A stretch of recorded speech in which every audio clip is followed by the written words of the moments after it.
तो हेलो बच्चों, आज की इस वीडियो में हम एनसीईआरटी मैथमेटिक्स का रिलेशन फंक्शन का हम क्वेश्चन नंबर 4 देखने वाले हैं। यहाँ पे मैंने थर्ड क्वेश्चन सॉल्व किया था, इसीलिए मैंने इसी जगह लिख दिया। तो उसमें उम्मीद है दिक्कत नहीं होगी। तो पहला फोर्थ क्वेश्चन हमने देखा, show that the relation R in R, मतलब ये आपका ये रियल नंबर कैसे हो गया। डिफाइंड एज, रिलेशन दिया हुआ है, एक ऑर्डर पेयर बनाना है ए बी का, जहाँ such that A is greater than equals to B होना चाहिए। Is reflexive and transitive show करना है एंड नॉट सिमेट्रिक है। तो आप इस क्वेश्चन को कैसे सॉल्व करना है तो आप यहाँ देख सकते हो। तो सबसे पहले हम रिलेशन लिख लेंगे। तो रिलेशन क्या कहता है, ये आपका रिलेशन एक ऑर्डर पेयर है ए बी का, such that A is greater than equals to B. तो अब टू शो आपका लिख लेना क्या शो करना है। तो वो मैं यहाँ पे टाइम की कमी के कारण लिख देता हूँ। To show R is reflexive and transitive but not symmetric. तो इस तरह से आपको लिखना भी है बोर्ड में। तो आपको ये हो गया। अब मैं इसी को यहाँ पे कंटिन्यू यहाँ करता हूँ, आप यहीं से लिखोगे ये पेज। अच्छा, यहाँ लिख देता हूँ। चलो, फॉर रिफ्लेक्सिव के लिए, रिफ्लेक्सिव कैसे चेक करना है आपको। तो रिफ्लेक्सिव के लिए सबसे पहले क्या करना होगा आपको, कि देख सकते हो कि जो भी एलिमेंट होता है ना वो अपने आप से तो इक्वल होता ही है और बड़ा भी हो सकता है। तो एक तो आपका हो सकता है या एक आपका होगा ही। तो यहाँ हम लिख सकते हैं A comma A belongings to R, क्योंकि A is greater than equals to A, अपने आप से तो इक्वल भी है ही, बड़ा हो जाएगा। तो ये आपका हो जाएगा। तो हेंस रिफ्लेक्सिव, हेंस रिफ्लेक्सिव हो गया। फोर सिमेट्रिक निकालना है तो आपका फोर सिमेट्रिक,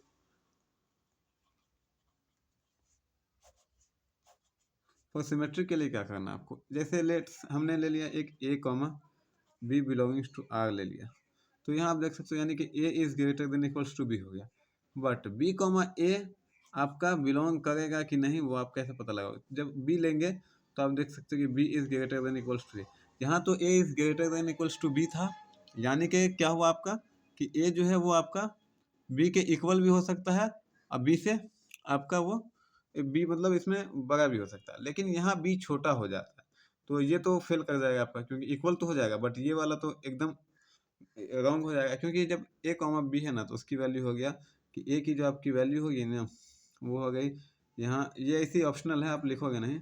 तो जैसे ए हो गया आपका माइनस इन्फिनिटी कॉमा बी तक जाएगा। इसके हिसाब से क्या होगा आपका ए जो होगा वो आपका यहाँ दिख रहा होगा, यहाँ हो जाएगा आपका बी से लेके आपका इन्फिनिटी तक हो जाएगा। इसके हिसाब से अगर ये सही हो तो इसीलिए ये आपका फेल कर जाएगा। तो ये does not belongings to R हो जाएगा। तो ये तो मैं समझाने के लिए लिखा था, इसको आप काट सकते हो। तो वो तो ये भी not symmetric, hence not symmetric. अब ट्रांजिटिव के लिए मैं यहाँ पे लिख दे रहा हूँ कि फॉर ट्रांजिटिव, तो लिख सकते हो फॉर ट्रांजिटिव, ट्रांजिटिव के लिए। अब ट्रांजिटिव के लिए क्या होगा, जैसे हमने कोई ए कॉमा बी ले लिया बिलोंगिंग्स टू आर है, मतलब क्या हुआ आपका कि A is greater than equals to B हो गया। अब जब हम बी कॉमा सी भी ले लिया, B comma C belongings to R करा, यानी कि A is greater than equals to B. तो आप यहाँ से देख सकते हो ए से बड़ा बी है, बी से यहाँ सॉरी बी से बड़ा आपका सी है। तो आप देख सकते हो कि ए से तो बड़ा सी होगा ही, तो यानी कि ए से बड़ा और इक्वल्स टू सी होगा ही। तो यहाँ से A comma C belongings to R हो जाएगा। तो hence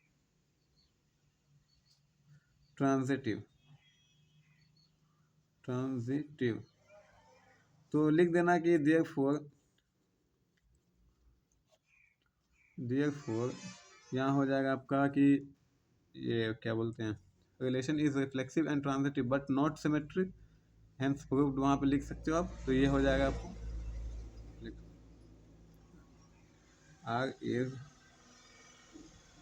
reflexive and transitive but not symmetric, hence proved। तो इसी तरह से आप लिख सकते हो, ये आपका क्वेश्चन बन जाएगा। हेंस प्रूव्ड हो गया। तो अब नेक्स्ट क्वेश्चन हम देखते हैं।